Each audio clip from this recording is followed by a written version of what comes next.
اور اس کے پیچھے ایک بہت بڑی سازش تھی. سازش کچھ سال پہلے سے شروع ہوئی. میں ایک سربراہ کو مل رہا تھا مڈل ایسٹ سے، تو اس نے مجھے کہا کہ تمہیں پتہ ہے کہ تمہیں ہٹانے کی کوشش کر رہی ہے اور جو تمہارا آرمی چیف ہے وہ تمہارے سے خوش نہیں ہے. تو میں بڑا حیران ہوا.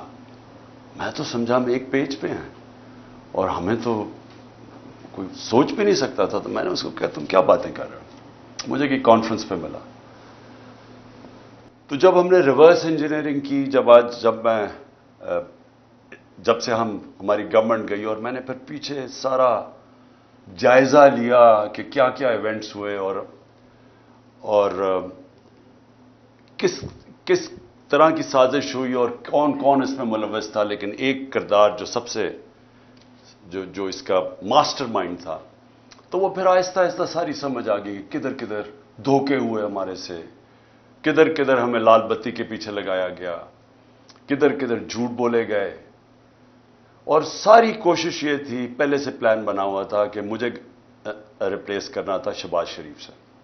شہباز شریف سے انڈرسٹینڈنگ ہو چکی تھی جنرل باجوہ کی، اور ان کے کیسز ختم کروائے. اس کو سزا ملنے والی تھی. ایف آئی اے کیس میں 16 ارب کا کیس اور پھر نیب کا 8 ارب کا وہ جو فیک اکاؤنٹس کا کیس تھا، تو سزا ہونے والی تھی. تو کیسے پھر اس کو پورا بچایا بھی گیا اور پھر اس کو لایا بھی گیا.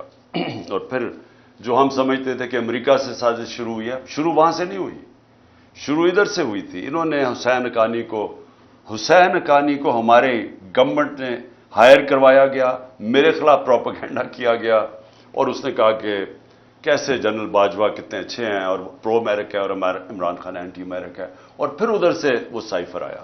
تو یہ خیر ہمیں بعد میں ساری چیزیں سامنے آ گئی. اب تو واضح ہے کہ یہ پہلے سے سازش تھی اور اس کے اندر پھر باقی سارے ملتے گئے. یہ سارے پی ڈی ایم کے لوگ یہ سب شامل تھے بعد میں. آج کا ہمارا ہم نے وائٹ پیپر نکالا ہے. اس کا مقصد صرف یہ ہے بتانے کے لیے کہ ایک سال میں ہوا کیا پاکستان سے. پاکستان ایک سال پہلے کھڑا کدھر تھا اور آج کدھر پہنچ گیا. تو میں یہ چاہتا تھا کہ آج اپنی قوم کے سامنے موٹی موٹی چیزیں رکھوں کہ ایک بند کمرے میں تھوڑے سے لوگوں نے مل کے فیصلہ کر کے آج جدھر پاکستان کو پہنچا دیا ہے، تو قوم کو کم از کم پتہ چلے کہ قوم سے ہوا کیا ہے. سب سے پہلے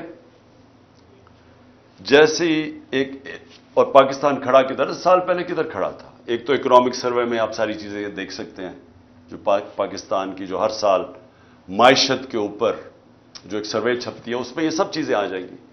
لیکن جو موٹی موٹی چیزیں یہ ہیں کہ ایک اکانومی جو بینکرپٹ تھی 2018 میں، سب سے بڑا بیرونی خسارہ تھا کرنٹ اکاؤنٹ ڈیفیسٹ تقریباً 20 ارب ڈالر کا. یہ پاکستان کی تاریخ کا ہمیں سب سے بڑا خسارہ ملا تھا اور ریزروز تھے کوئی 8 ارب ڈالر کے رہ گئے. تو روپے پہ پریشر تھا. اس مشکل وقت پہ گورنمنٹ ملی، پہلے سال سٹیبلائز کی، دوسرے 2 سال کرونا سے ہمیں ڈیل کرنا پڑا. اب کرونا یہ یاد رکھیں کہ دنیا میں جو اس نے تباہی مچائی ہے، دنیا کی اکانومیز میں تباہی مچائی ہے، یہ کبھی سب کے سامنے ہے. یہ آپ بڑے آرام سے دیکھ سکتے ہیں کہ منفی میں چلی گئی گروتھ ریٹ. ہندوستان 7% پہ آگے بڑھ رہا تھا، وہ منفی میں چلا گیا. تو پاکستان نے جس طرح کرونا کا مقابلہ کیا، دنیا نے اکنالج کیا. دنیا کے world economic forum, economist magazine, ہر فورم کے اندر ورلڈ ہیلتھ آرگنائزیشن نے اکنالج کیا کہ پاکستان ان چند ملکوں میں تھا، ٹاپ 3 ملکوں میں، جنہوں نے سب سے بہتر طریقے سے اتنا بڑا ایک کرائسس تھا اس کو سنبھالا. میں یہ صرف سوچ رہا ہوں کہ جو ان کی 1 سال کی کارکردگی ہے، اگر یہ خدا نہ خواستہ ہوتے تب تو انہوں نے کیا کرنا تھا. انہوں نے جو ملک سے ابھی کیا ہے، سوچیں ابھی تو کرائسس تو ان کو کوئی ملا ہی نہیں ہے.